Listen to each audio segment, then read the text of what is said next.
that's called that. There was a sense of violence in terms of language that I think has remained significantly. So, like I told Felix, I said, look, you guys are caught in that desperation. That's number one. So, temperament-wise, political temperament, I think there is this sense of, if you like, rhetorical violence.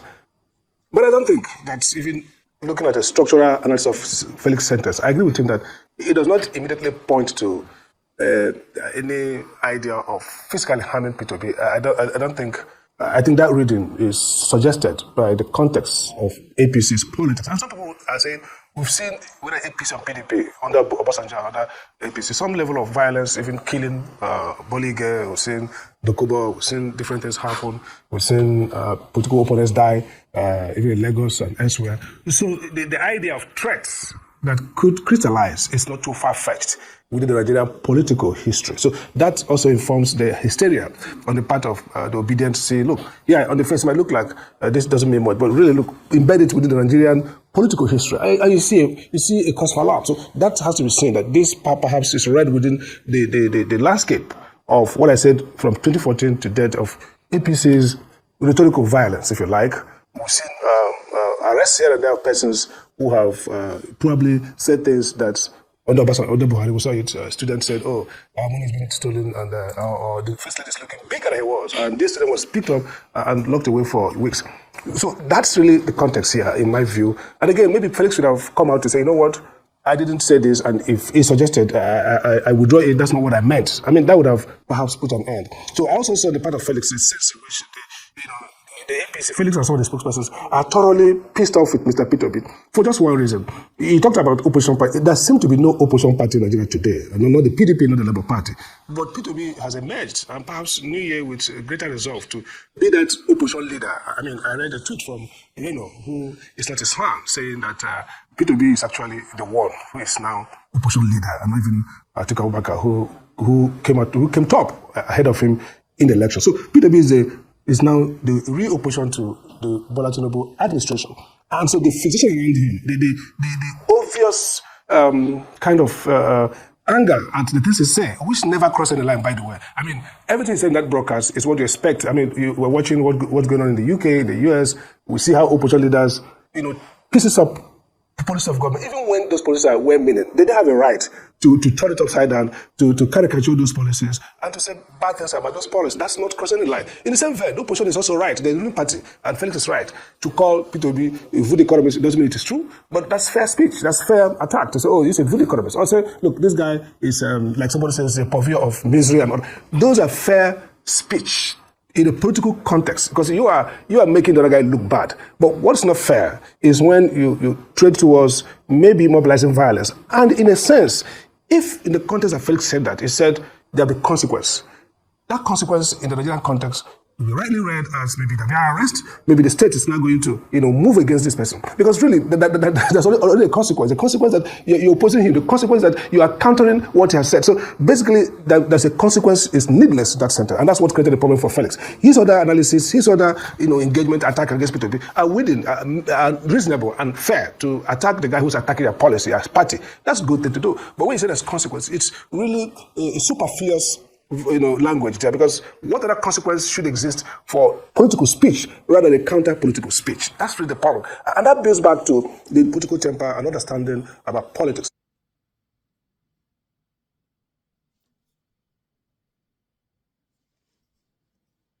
Many things are involved. Temper, problem of temper, political temper, personal temper, problem of grammar, like you said, or better still, communication. And also a problem of desperation. And let me begin to put it clear. I think, and Felix is my friend, and we spoke, like he called me after this 2 days ago, and we had a little conversation on this.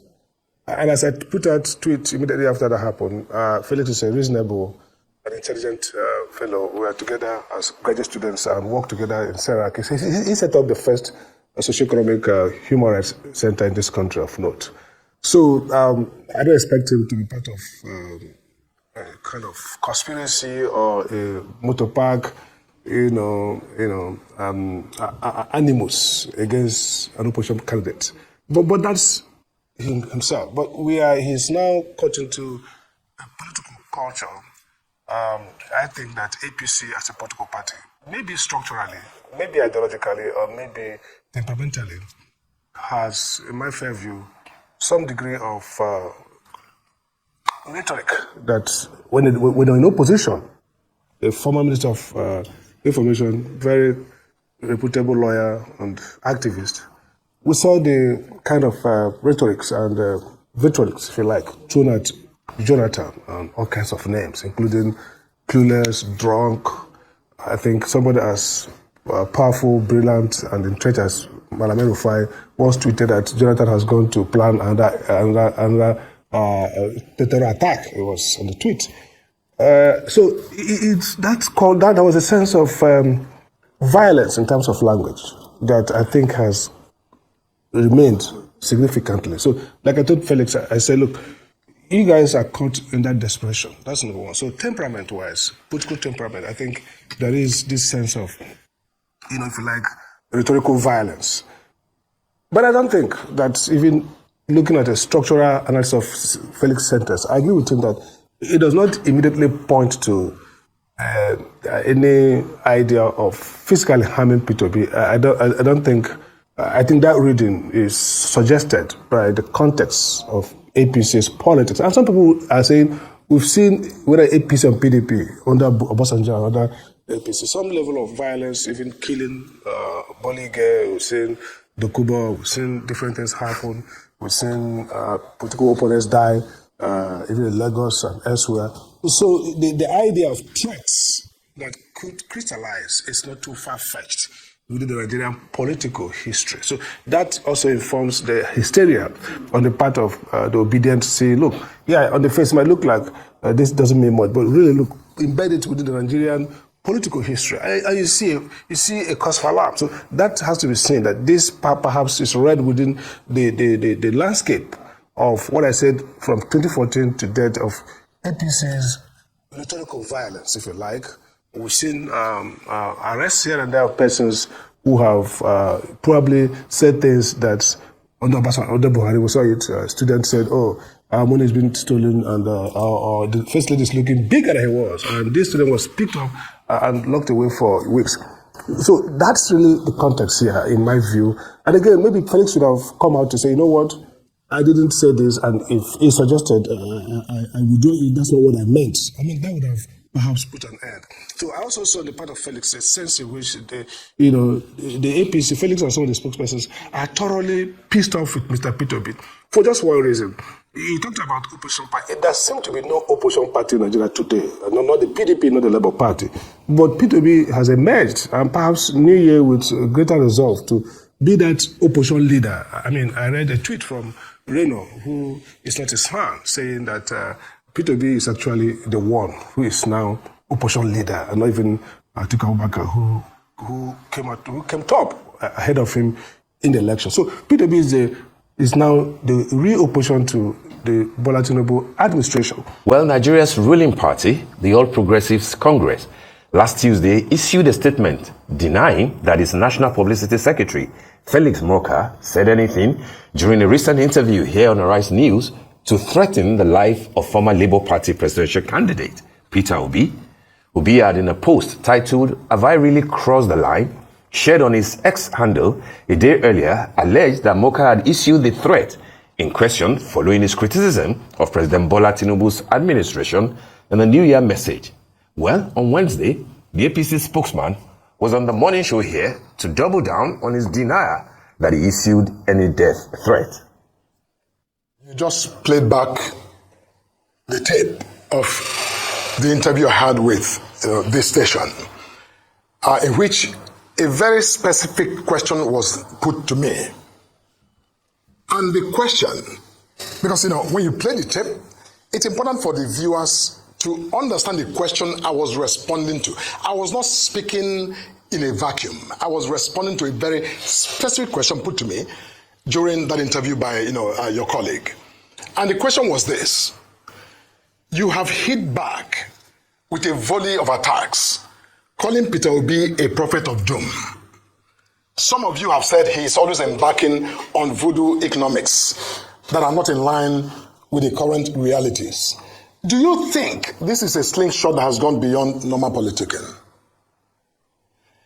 Now, everything I said in my answer, including the last sentence which you referenced, was in direct and exclusive response to the reference to Peter Obi as a prophet of doom or as engaging in economics. So, in other words, my answer was, if Peter Obi was called a prophet of doom or was called a voodoo economist, he has it coming to him because he has crossed several lines of truth.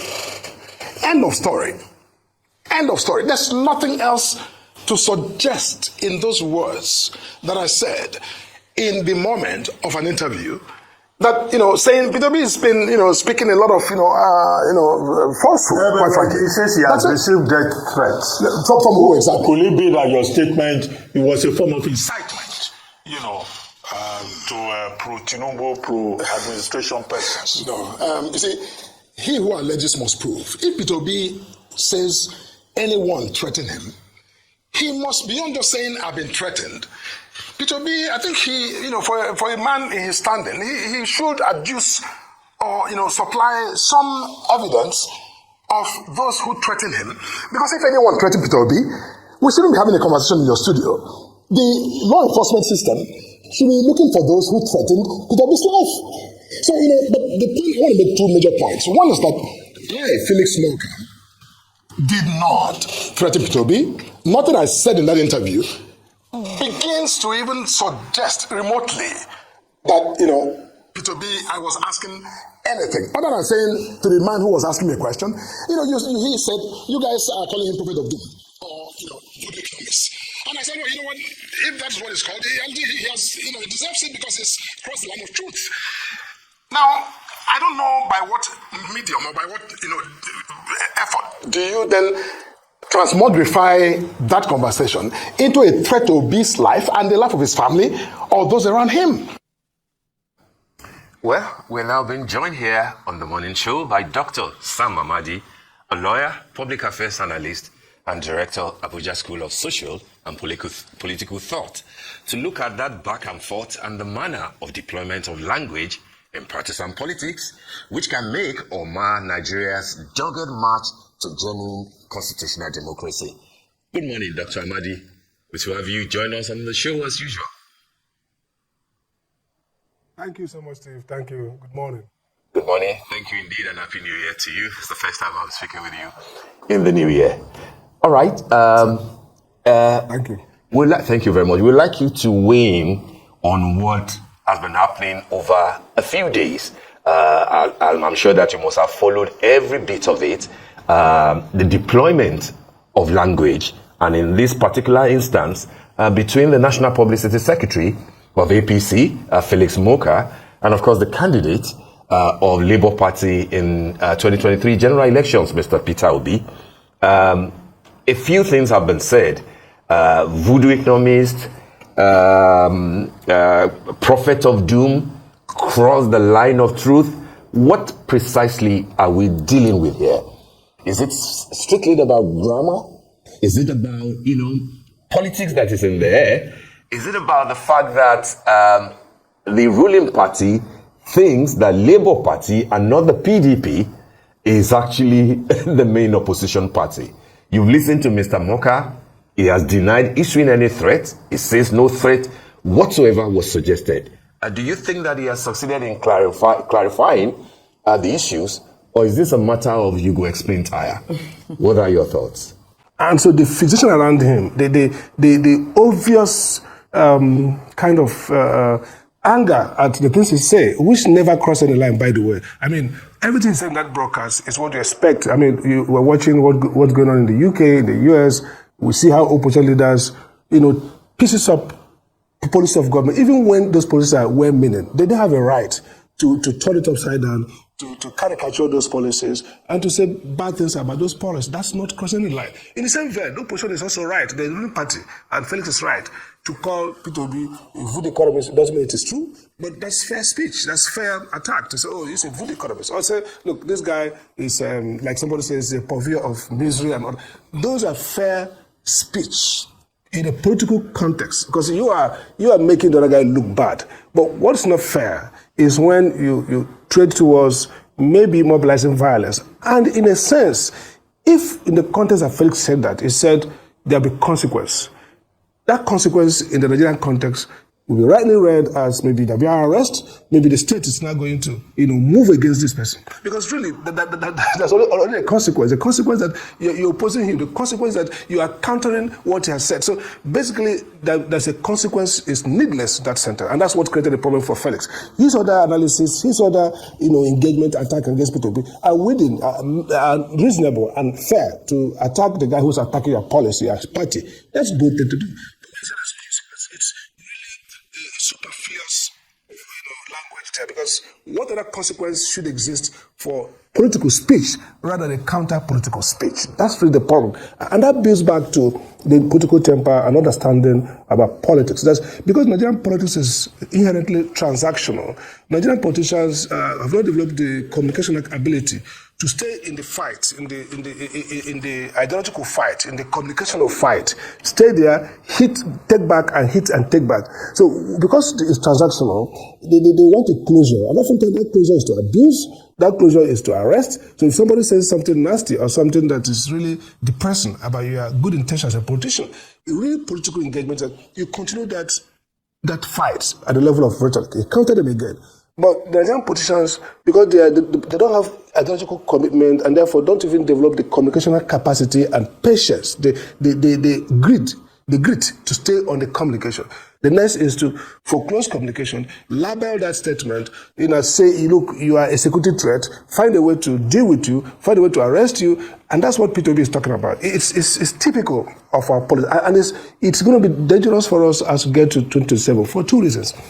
It's obvious that the ruling party, whether they mean well, maybe their policies are good, but somehow, I just want to be objective, but somehow the results are not there. The inflation is still high, people are struggling, people are poorer, by all indicators, energy costs is still very high, even though we've seen small reduction in fuel price. What that means, therefore, is that opposition has now kind of, a credible environment to attack the ruling party. It's desperation sets in. And so when you can't govern or when you can't change the narrative, you're going to be violent. And that's the tendency. You're going to see not just in speech, we're going to see maybe attempts to clamp down. We're going to see, as we go into the year, if the government continues to struggle and can't find a way to communicate their struggle in a way that's pleasant and can't find a way to change outcomes on ground, you see them, ratcheting up the violence index in terms of attack against speech, attacks against opponents. And if we're not lucky, you might get into arrest or get into some nasty dark art of governance that we've seen in the past, assassinations. And so that's a fear here. So I see the ruling party in a difficult situation because they're not getting it right. Yeah, go ahead. Yes, if I can come in, Dr. Amadi, we always love to hear your analysis, but I want us to touch on the language and democratic principles. You're already going towards that. Now, Morka has defended his right to free speech while accusing Peter Obi of crossing the line of truth and spreading false narratives. At the same time, a statement was put out by former Vice President Atiku Abubakar calling the comments authoritarian, and undemocratic, going further to even warn that language like that was crossing the line and could signal a shift towards authoritarianism. Now, do you see such rhetoric as a symptom of deeper problem in Nigerian politics? And if yes, how can the country ensure a healthy exchange of ideas in its democratic processes? How then do we strike a balance between protecting free speech and preventing incendiary rhetoric that could in itself undermine democratic principles? Very good point. First is the regulatory principle should be civil society, civic. By that I mean the media, all of us. So for example, the politicians have a market, they have audience, and audience are electorates. So if we push back, as people say, oh, come on, this is nasty, we don't want to hear you, you're talking nonsense, for example, they will kind of get the feedback that, look, these, violent language they're using, it's not cutting it. First, the diagnosis is that Nigerian politicians basically are not schooled in. There's no difference actually between their worldview of Party A and worldview of Party B, or worldview of position A or worldview of position B. So in that, that absence of ideas, absence of worldviews, absence of differences that are substantial in terms of ideas. The only thing that's going to be substantial is interest. We want to get into elected, we want to win the election. And so that's what is feeding this. So that emptiness feeds into violence easily, because the language, what else will you say than to say you are stupid, you are ugly, you are this, you are anarchist, you want to overthrow our government, and we're going to deal with you. That's what comes up. But again, how do we control it? Is that first, I think there's now need for, and the media is doing a good job. I saw the way Arise News people push back on some of the things and gave him an opportunity to explain himself and also interrogate him. So we need to increase that level of vigilance and level of civic regulation by kind of saying, this is wrong. This is, you are crossing the line actually in this use of language. Call people out, that's number one. Two, and then the people who are speaking, the audience revolts by turning off and saying nonsense. As we've seen what happened in social media, people are attacking those comments. So that kind of give and take, that kind of dynamics will regulate the use of language. And again, this is also important. We have agencies in this country. For example, when we had National Rhetorical Agency, we also have INEC. I mean, INEC may not penalize or jail anybody, but INEC can actually also use soft law, soft power to kind of help, because INEC still has responsibility under the Constitution for political education. We used to have Center for Democratic Studies in those days, and the idea the military had was to norm political behavior through some kind of institute that offers regular freshers course. One may argue that this is not about education, but it's also about education. It's also about incentive structure. So if, for example, politicians suffer for violence, and people point exactly to what happened in the governorship election in Lagos when MC Olomo reportedly issued those threats, and the police says, well, it's tame, it's not a and people actually got hurt. Now, imagine if the Nigerian police and Nigerian security system, professional, fair, and actually strong. I mean, they are weak and beaten. We see every day whether it's a big man. It doesn't even have to be in power. You just have to put up an appearance of being rich, and you can take the police off their job. So if the Nigerian security system is independent and professional and picks up these few instances of outright violation of even constitutional code, even the status of the country in terms of speech, and fairly process these offenders who are politicians, then you are internalizing an incentive structure where people know that, look, some of these statements, some of these actions themselves carry consequences. Now we are left with private action, libel suits, and here and there. I know that P2B filed a suit against Bayo, another guy. I don't know how far it's gone. Maybe Aero 5 files one against somebody else. So there are two ways: the private regulatory framework, which includes what the media do, pushbacks, counter narratives, calling people out, naming and shaming, and turning off the ear so that they are deprived of audience, which means their market will not sell. And then also legal actions in terms of libel, in terms of suits, in terms of other kinds of actions. But there's a public dimension that's important, that the Nigerian state and institutions that are control narratives, that have responsibility over use of language, not necessarily suppressing speech, because this is a tiny line you have to walk. I feel like Chichimwiso and his colleague said about Shoyinka many years ago, that a good wrestling does not defeat a sturdy youth. Meaning, look, people have to wrestle. It is a contact game. Politics, they have to communicate, they have to put down their opponent's position respectfully. They have to be very vehement in denouncing what others are not doing well. So I would like us to have a tepid where nobody says something, you say, okay, just kiss yourselves and go. No, there should be real communicational struggle to make politics become,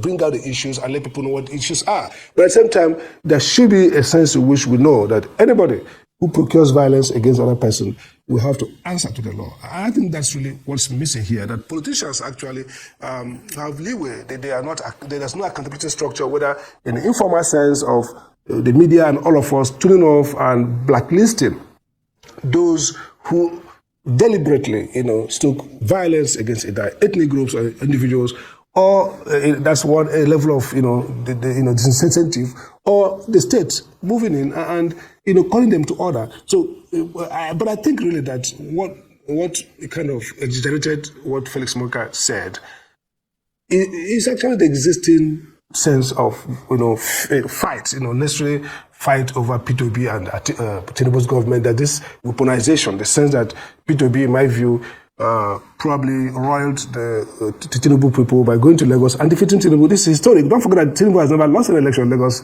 at least since 1999. So that victory and the fact that Obedience continue to claim to be the winner is true that they came third, but are the people who claim that they won the election. And so in Nigeria's politics, this kind of irritates and infuriates. You can see in the statements put out by APC that P2B irritates them. There's a real sense of dislike beyond partisanship against this guy who probably flies in their skin all the time. The Obedience themselves noisome, they're themselves sometimes very irreverent and could be almost rhetorically violent in the way they deal with it. So it's like they look at the bill and say, look, this guy again, this nasty guy again. So I see that venom, I see that dislike, deep dislike in Felix's statements and what the APC people issue about P2B.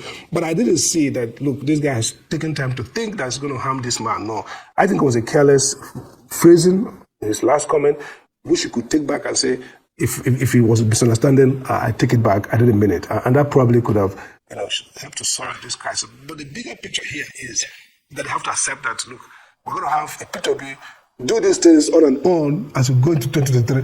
APC has to find a way to hit back Dr. Amadi, without crossing the line themselves. Okay, fantastic analysis. That's where I'm actually coming. I like the point that you raised about politics being a contact sport as far as verbal gymnastics is concerned. I like the fact that you brought in the reference of Chinwezu, Professor Wole Soyinka. You could extend that to bring in the idea of a Chimamanda, and Professor Wole Soyinka leading to the 2023 general elections. Absolutely. Contact sport, but then measured, fair comment. But we're not talking about third parties who are supporting candidates now. We're talking about candidates themselves and political parties and their spokespersons. So it's a bit different. And my point is, it isn't only Mr. Peter Obi that is speaking out loudly against the policies of government. Abubakar Atiku, PDP's candidate in the last election, is also speaking. Shure has always been speaking. Even Adewale Adebayo, the candidate of the SDP in the last general election, has also been speaking. As a matter of fact, 2 days ago on Thursday, at the 13th anniversary lecture of the JNIC, January 9th Collective, a socio-cultural association in Lagos, he was the keynote speaker and he dissected the policies of the Tinubu administration, brilliantly, beautifully. But the point is, you won't see, you won't see a Felix Morka or some of the other spokespersons or supporters of the APC come heavily on an Adewale or a Shure or even an Atiku, the way that they'll come on Peter Obi. So two key things for me, which are like the questions. We're not even at the midterm level yet, and things are this heated up. How do you think that the APC should conduct themselves when things get really toughened by the time that we cross the second year mark? For the administration, in terms of moderating their language, in terms of communicating better, rather than just, throwing volleys of words that can be misinterpreted. And the second part will be, just like you said, Mr. Peter Obi will be the irritant, in quotes, that they will come for. I think former Governor of Ekiti, Ayofashe, said that you can't wish away this man and his obedience up until 2027, and therefore you have to find a way to deal with him. But my point is that when they now come for him, as they will most certainly do, at what point should Mr. Obi himself chill and not cry out to say, oh, they're after me, oh, they want to destroy me, they want to destroy my businesses, etc., because they will always constantly come for him. Absolutely. I mean, great questions. Okay, let's start, maybe I'll start with the last, and if I miss out, you remind me. Now, I think that two things are happening here. Mr. P2B is a very intelligent guy. I mean, in a different way. It doesn't sound academic or brilliant in that sense, but smart guy. Look, it is true that what P2B they're coming after me is also part of political communication. They say first, he's a guy who is out there fighting for the people. His political strategy has been very clear to be that sovereign messiah, to be that guy who cares about the ordinary people. To be that guy whose views are different. And I think he's really maximizing that narrative and that persona. And so, unfortunately for the APC, what they have done in the last week has been to improve P2B's standing. Because, look, everybody knows that, look, things are not going well. And then you are victimizing the guy who is saying things are not going well. And this guy you are victimizing saying, they're after me. I don't mind dying for speaking the truth. So who wins? The guy who is victimized. We saw that play out in the American election, where Trump, every crisis he goes through, every persecution feeds back into the persona of this suffering messiah, of this warrior who has to fight for us. So I think the APC strategy should think again around that. And again, P2B, politics, a little bit different. I mean, people who say things about he might be, say, oh, he's still part of establishment, he's trying to pretend it. But the point is, in the 2023 election, he was the upstart who scattered the table. And like Fayose, you don't like him, but smart guy gets his sense right in this kind of things. He changed everything. He did what nobody has done. He won Lagos. That's huge. He won Abuja. And from some estimation, probably won Port Harcourt. Okay, River State. So if you look at that, he changed the game from nowhere with no party. Basically, that's why I said, let's have a party. Adebayo, you're absolutely correct. A brilliant guy. Each time he speaks, you see that sense of somebody who understands public policy. So he's been out there fighting this government, saying things. I took Abubakar, who's supposed to be the Lord, of opposition politics. This is a man who is himself an institution. Doesn't get this fight back. What it tells you is very simple. The biggest threat to APC's Peter Obi, interestingly, it was in 2023, it's still what it is 2027. For two reasons.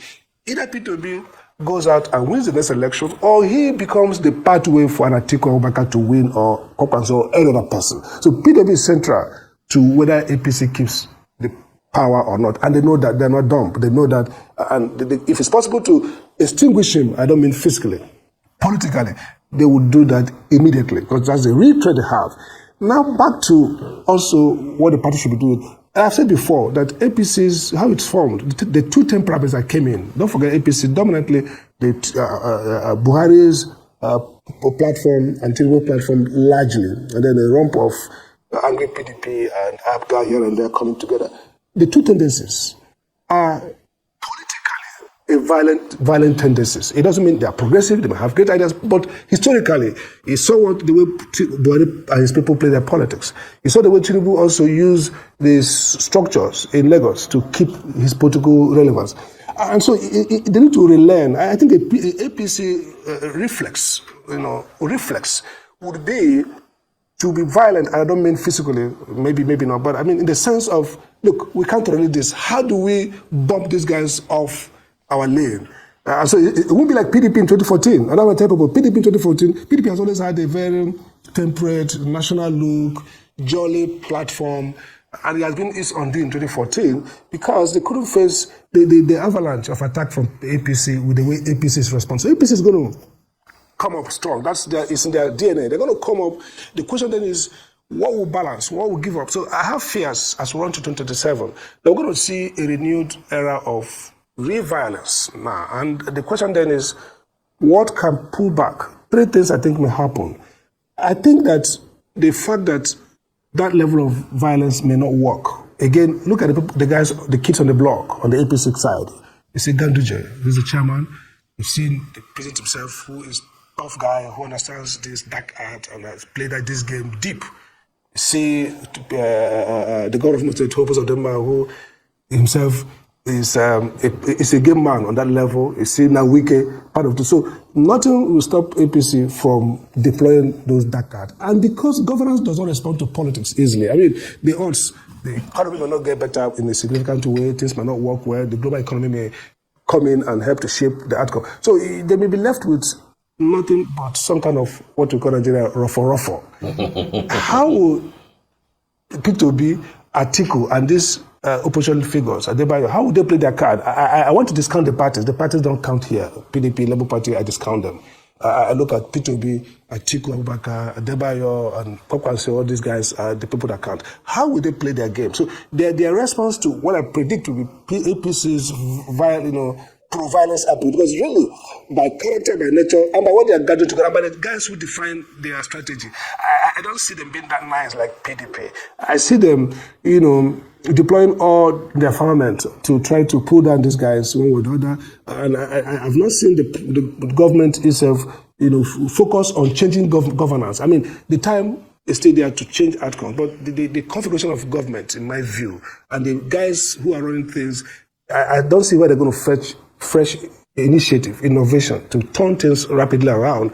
Maybe if the global economy works better and some of the impact shapes what we get, things may get better. But really, they are going to lack the message that is positive because of how things, in my view, will look run down to 27. And so we're going to wake up to the fact that we're going to have a strong ruling party that doesn't want to lose power, but doesn't have the national goodwill to win power easily. And so the logical thing is that either the opposition gets them out quickly, or they probably want to get the opposition decimated one way or the other. And so my prediction is, except something changes, we should brace up for a very tough election period that's will be marked by different degrees of violence and rhetoric, dark arts, arrests, attempt to take people out, manipulate systems, because both the DNA and the profile of the movements infused in the ruling party suggest that that's their first resort. And again, P2B,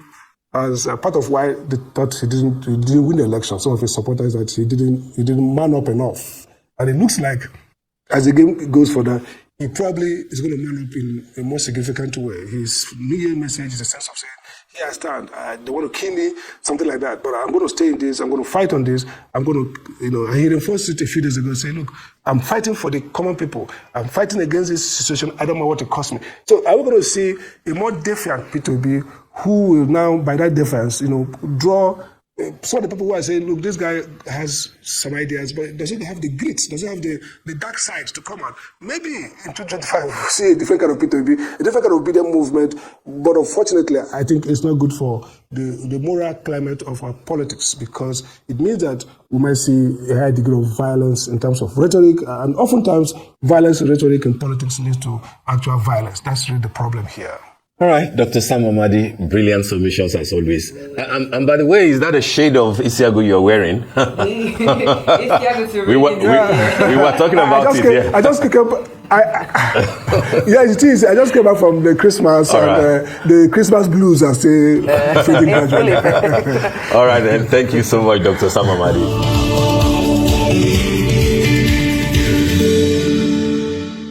So guys, here you've heard all what Professor Amadi said in this video.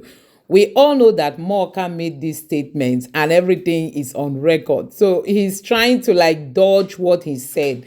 But thank God we are living in a video era. If he had just said it openly, he would have come out to say he never said it. So you could see him in the last interview beating about the bush, trying to justify what he said, that his statement came from a question that was thrown at him, and that this was so. Instead of this man to just say, Peter Obi, I'm sorry, I didn't actually meant to hurt you.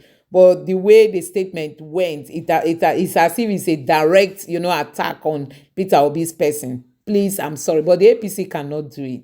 We know that right from the days of Buhari till now that Tinubu has taken over, APC has been in power. These are pompous people, proud human beings. They are never ready to take responsibility of their mistakes, apologize, make amendments, correct themselves to move forward.